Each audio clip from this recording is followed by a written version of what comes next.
Hey everyone, FrSky Steve. Welcome back to the channel. Today we're going to have a lovely discussion about telemetry and telemetry data recording and how to read it. In the previous video, I showed you this wonderful flying site that I fly at on Sundays, and this was a flight that I had. It was about a 30-minute flight. Each one of those little red dots represented 1 second, and you can kind of see where I flew around. It was nice, not much to the flight. There was not really any issues per se. The plane did not have any crashes. Brought it back, still have the plane. It works great. However, this isn't in one of the nicest areas to fly an RC plane. And this is kind of the difference between flying at a school versus flying at an RC club. You see a lot of houses around here. There's a lot of dirty air. Not dirty air. Well, there's dirty air. It's Los Angeles, but no, there's a lot of dirty RF noise around because each one of these houses has Wi-Fi and Ring cameras, and there's more houses around here, and it just kind of keeps going around. The thinking is that this is a good spot for tandem because if you're going to have a problem, it's probably going to be somewhere in a place like this. And I've been flying this place for years, and I've seen planes fall out of the sky with other manufacturer transmitters, and they're on 2.4 gigahertz only. And 1 second people are flying, the next second they're not, and they just don't have it. And that's a horrible feeling when you don't have it. We can look at the flight, we can click on each dot there, and we can see in that snippet of time what the plane was doing, what the altitude was, what the ground speed was, how my servos were performing, what orientation the plane was in based on the stabilized receiver in the plane, all sorts of interesting things. But in the big picture, this doesn't really tell us enough. I mean, if you showed this to me and said this is like a good flight, I'd go say, yeah, I guess so. I don't know. I'm just seeing a bunch of dots in the field. Now, if you really want to look at stuff, we got to look at a spreadsheet. We take this information, bring it into a spreadsheet. We can tell a whole bunch of interesting things. And for whatever reason, I happened to find the low value of the flight. So this was it. And I wanted to explain something to you here. Well, a couple things. First of all, this was the absolute low value. At 2.4 gigahertz, it dropped down to 34%. And that meant that for every 100 frames or pieces of data we sent out from the transmitter to the receiver, only 34 got through.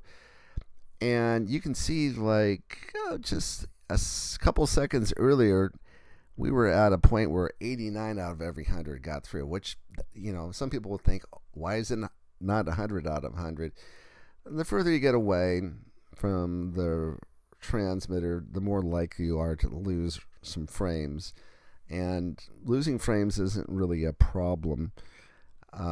What is a problem is that when you do this, and it's consistently a problem, like if I saw a whole string of red right here, that meant that the receiver is not getting enough information to keep the plane flying, and it either has to rely on 900 megahertz or it has to go into failsafe, and hopefully you got that set up right, and maybe you can get your plane back if you've set that up correctly. But in the meantime, let's take a look at this. Now, there's two things you could do. Number one, right next to it, there's the latitude and longitude, and I can type this into Google Earth, put those values in, or Google Maps even, and I could find within a foot or two exactly where the low range was at the field. The other thing I want to do is I'm looking at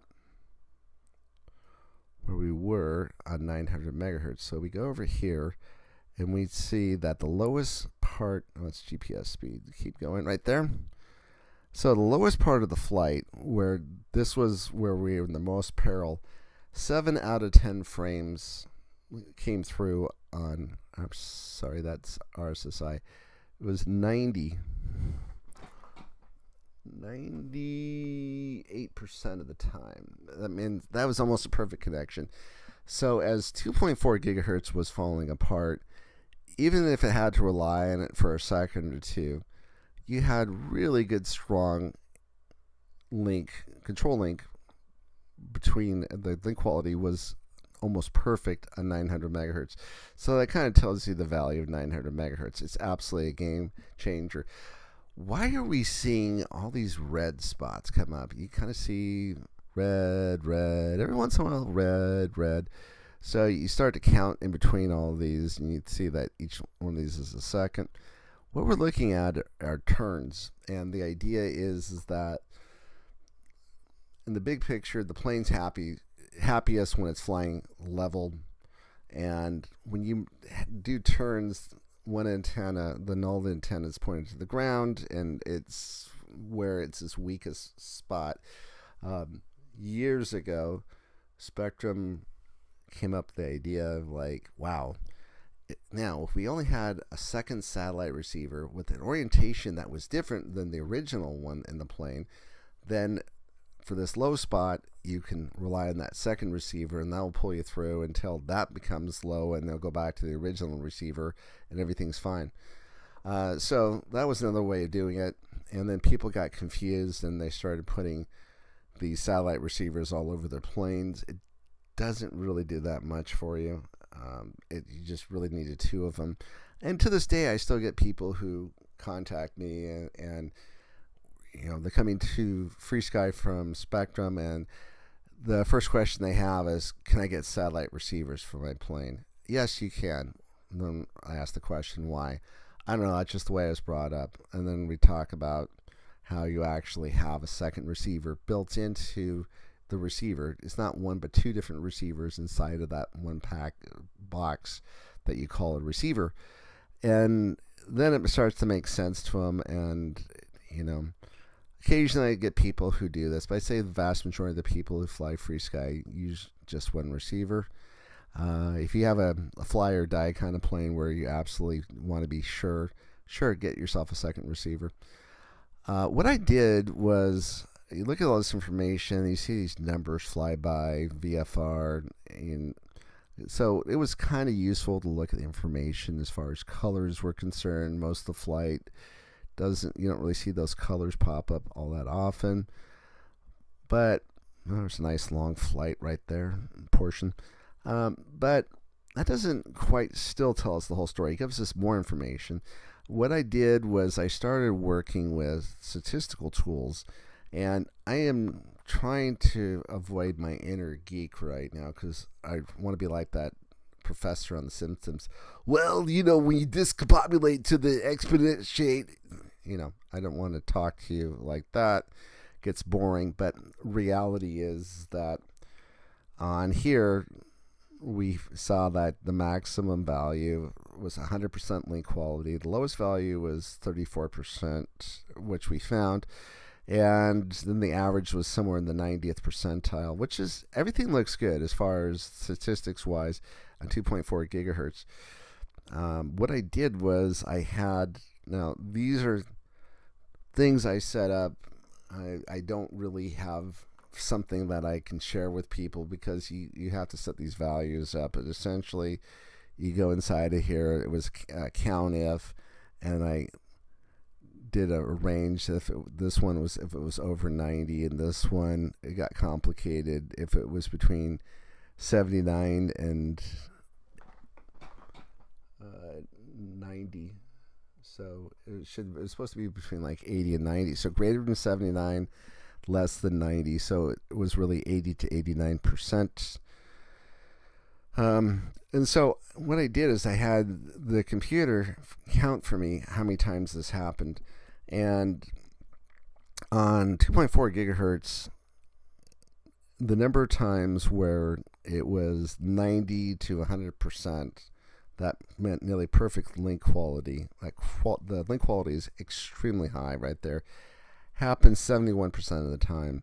And then we go down one level, which is 80 to 89%. That was 15% of the time. Add those two up, that's around 86, 87% of the time, which is a decent number. That means that the vast majority of the flight was something where it had very, very good link quality. And I put it together visually, and this is a pie chart, of course. So this was 71% of the time. So the majority of the flight had link quality of 90 or greater percentile. And if you were to add the 80 and 90 together, it's a vast majority of the flight. But where things turn to absolute crap are right down here. And this doesn't happen very often. You can see this very small sliver. But these are the things where planes can go down. So where I really start to get worried is these last two values. When you get below 50, well, even 50 percentile is not bad. When you get below 40 percentile, that's really bad. And that happened once. Where it got below 50%, you add those two together, it happened 8 times out of 1,800 times. So very, very, very little did it happen. Now, if we look at 900 megahertz, it's a different story, because what happens is, I kind of found interesting that where it was 90 to 100 percentile, it only happened 65% of the time, whereas it was, when we went over to this other graph right there, 90 to 100 percentile happened 71% of the time. So not quite as often a 900 megahertz, right? It's just a little bit less, but very comparable, 65 versus 70 percentile. However, the 80 to 89 percentile was pretty strong. That was 25% of the time. You add those two together, it was 90%, or over 90% of the time. So 9 out of 10 times, the link quality was exceptionally good. It was 80 percentile or higher, and to me that's great. Now, when we look at things that are of issue, we go down to 70 to 79 percentile, and that's not even an issue. That's still, you can fly well with that.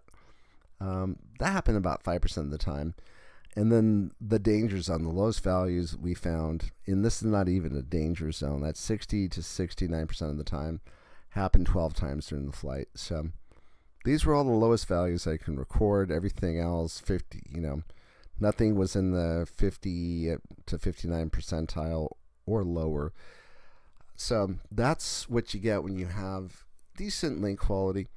The other things you could look at here too, as looking at the GPS speed, I couldn't figure out knots to miles per hour. So you can set this up. At the time I did not set this up properly, but you can set this up in your transmitter to record miles per hour instead of knots. And what I did here is I converted it over to a miles per hour from knots, and maximum speed was 40 miles an hour, average was 25. I know this is a slow plane. It's a soft, easy flying glider. It's kind of nice, but it's great. Oh, by the way, that ringing in the background, somebody's messaging me. So please ignore that. And you can kind of see that the average speed was about 23 miles an hour. It's really slow floaty plane. And what else do we show here? Altitude. The maximum altitude was 103 meters. I'm still under 400 feet, I believe. And the average altitude was about 60. So all in all, interesting pieces of information. All these other things that we don't talk about, these are things like this temperature of the servos, not really looking at it.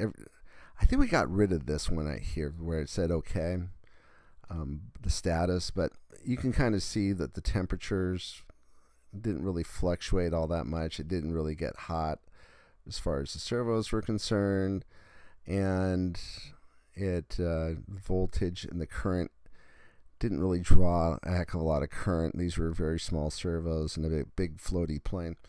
So with that, lots of good information. You could dwell on this for hours and hours. But the reality is that this is what a decent flight looks like. And with that, I do thank you for watching. If you have any questions, please feel free to leave them in the comments.